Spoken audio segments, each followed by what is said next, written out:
Warning, censorship. Warning, censorship. Warning, censorship. So what does Erin O'Toole have to say, especially about these examples from the United States of health and economic and freedom outcomes? Well, here's a tweet he made today. Securing Canada's future means learning from the past. A pandemic inquiry will do just that, learning lessons and empowering us to be better prepared for future generations. What?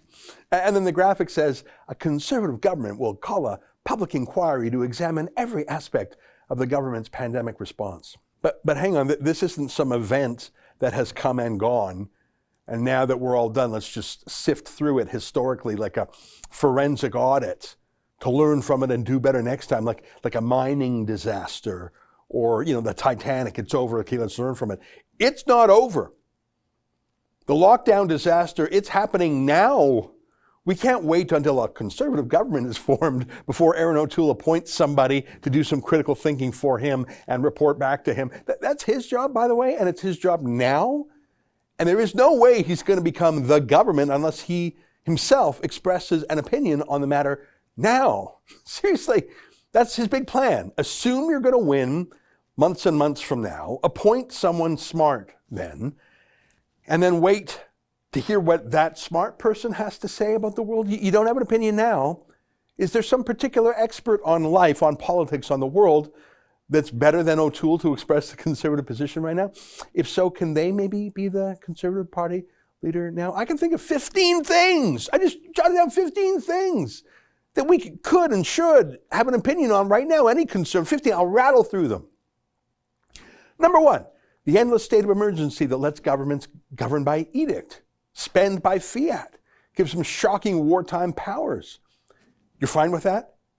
We're into the second year of that now. You're just fine with a permanent emergency? Point one. Point two, Parliament, emasculated, shrunk, cut down, doesn't get to debate on, let alone vote on, most real decisions. You're cool with that as Conservative leader. You don't know what you think about that until a panel of experts tells you. Point three, budgets. There's none in Canada. They're being destroyed for all time. We're talking about banana republic style levels of debt. And a Conservative leader has nothing to say on that now himself. He wants to wait for an expert panel. Point four, audits.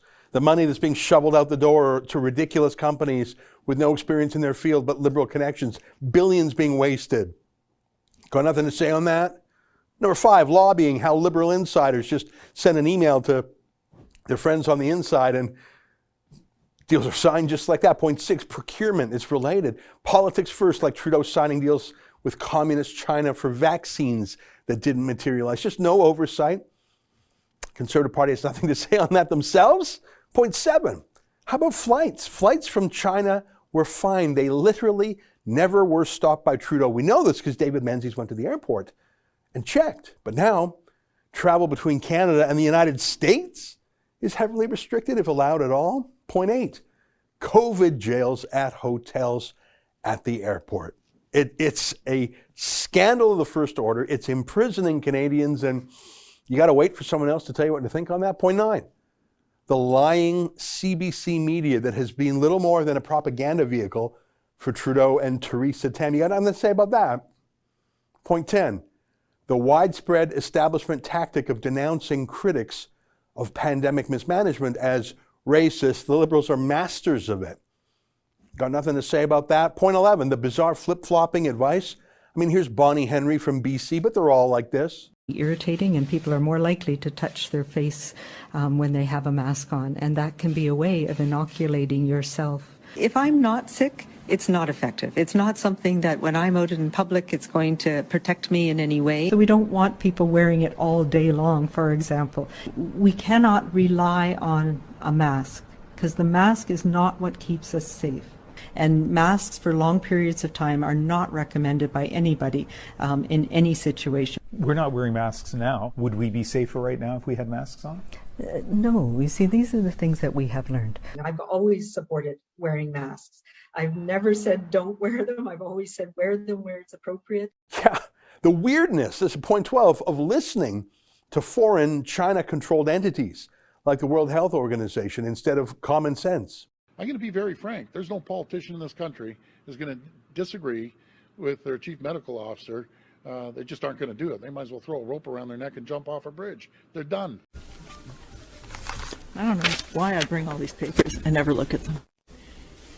Oh, when you're giving numbers, I do. I go, oh. I said that. Did you really say that? I just say whatever they write down for me. That's why you're guessing. Who's the power behind the throne there? Point 13, the vaccine screw up. Point 14, oh yeah, by the way, the flattening of our civil liberties. Point 15, the persecution of churches. You're the Conservative Party. You don't got anything to say about that. 15 things to talk about right now, not 6 months or a year from now, not to hire some experts to let you know what you think right now. Have you no opinions on those things, on any of them even? You think it's enough to say you want to ask some questions or actually delegate a panel to later on ask questions and later on report back? I'm sorry. That's just not good enough. That's an excerpt from my daily show, the Ezra Levant Show. Every day I do a monologue on the news of the day, then I interview an interesting guest, and then I read my hate mail. You gotta subscribe. Go to rebelnews.com.